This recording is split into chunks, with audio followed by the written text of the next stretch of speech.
Muy buenas tardes, mi nombre es Oscar Rodríguez. A continuación se va a hacer la presentación de la explicación de este ejercicio para el área de física general. Entonces, tenemos que aquí hay una bolita en reposo. Permítanme.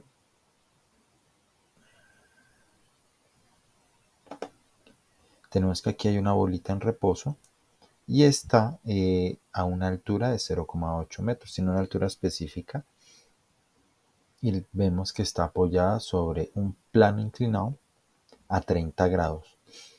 Entonces va a adquirir una velocidad durante todo este plano inclinado. La velocidad final a este plano inclinado va a ser la misma que el inicio de este plano horizontal en X. Entonces aquí ya vamos a tener una velocidad inicial dada por este plano inclinado. Entonces tenemos que al llegar al final del plano inclinado la bolita continúa su movimiento sobre tres superficies horizontales distintas. Cada una tiene unas características o nivel de rugosidad que vamos a ver más adelante.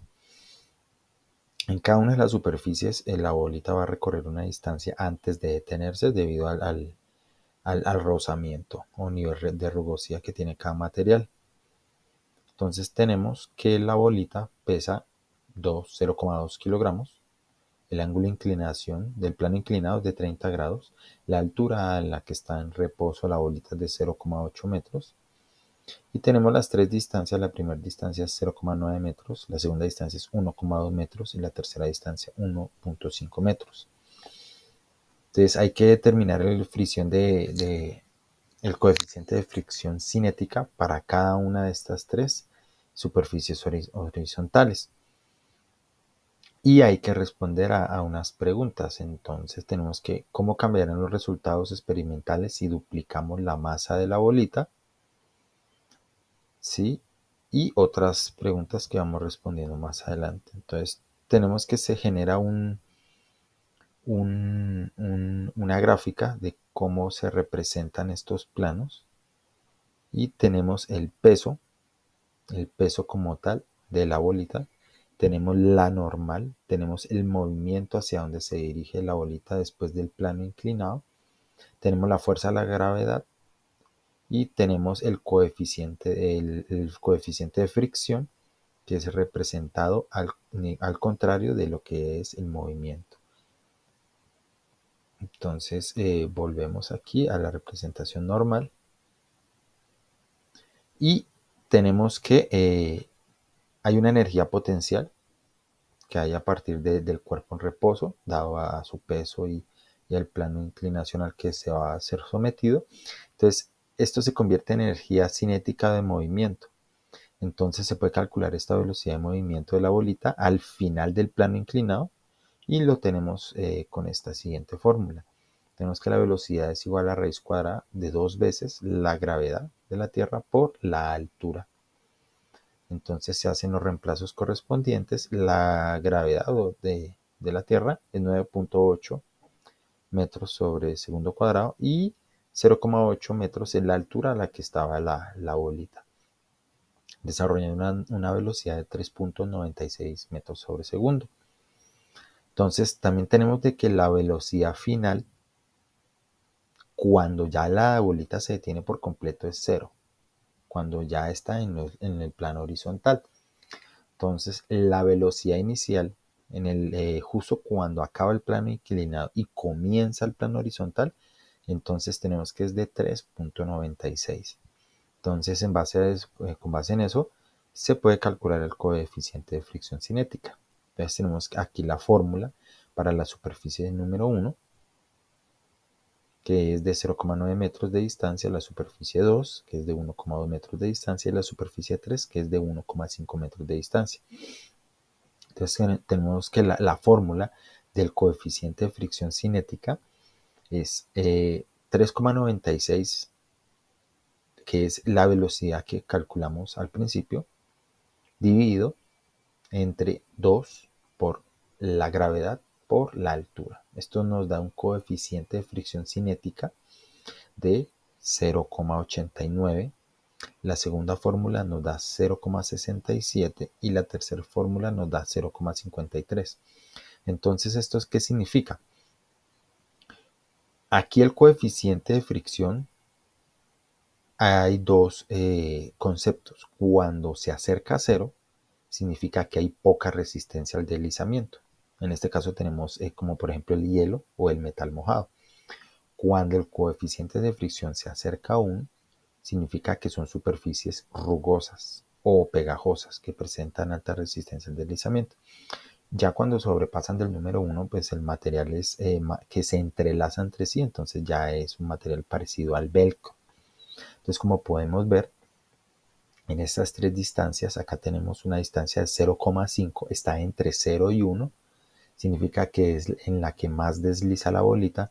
Aquí sube un poco el valor, se acerca más a 1, 0,67, y acá está mucho más cerca de 1, acá está en 0,9 prácticamente, está muy cerca de 1, significa que es en donde más se va a frenar la bolita o que es más rugosa la superficie.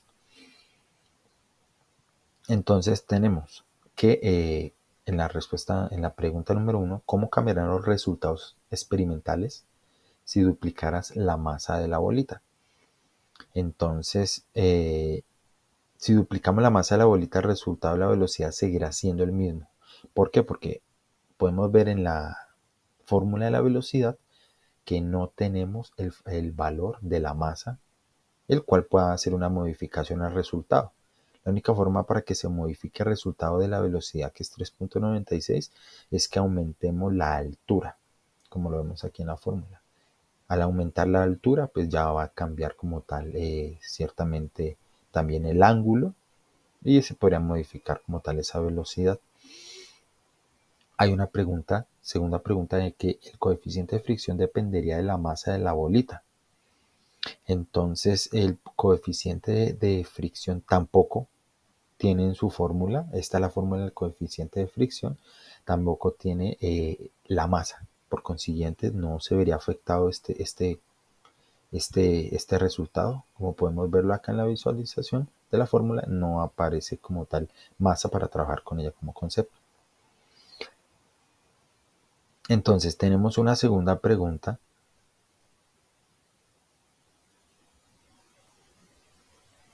en la que si el ángulo de inclinación del plano fuera mayor, ¿cómo cambiaría la velocidad de la bolita al final del plano inclinado y la distancia recorrida en las superficies horizontales? Entonces,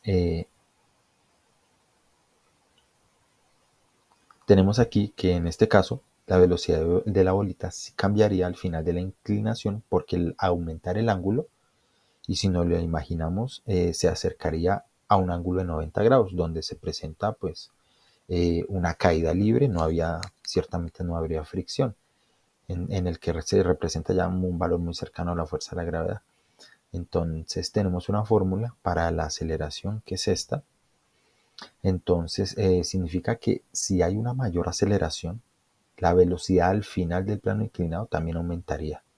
Y esto es proporcionado al aumento del ángulo.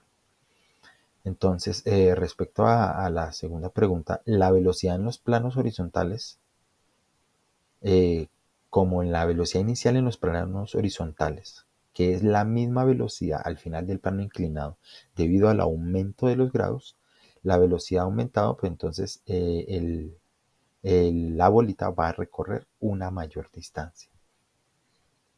Tenemos la pregunta número 3, en la que cómo se relaciona el tiempo que tarda en la bolita en detenerse con el coeficiente de fricción. Entonces, si se pudiera reducir el coeficiente de fricción, ¿qué pasaría con el tiempo de tensión y la distancia recorrida?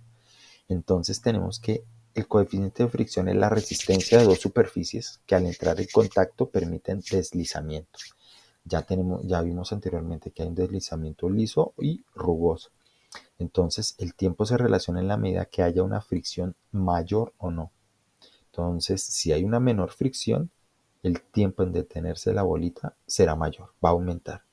Y ya por lógica, tenemos que al haber menos fricción y aumento del tiempo de tensión, la distancia de recorrida también aumentará.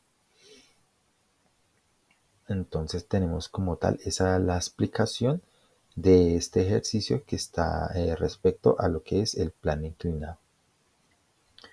Muchas gracias.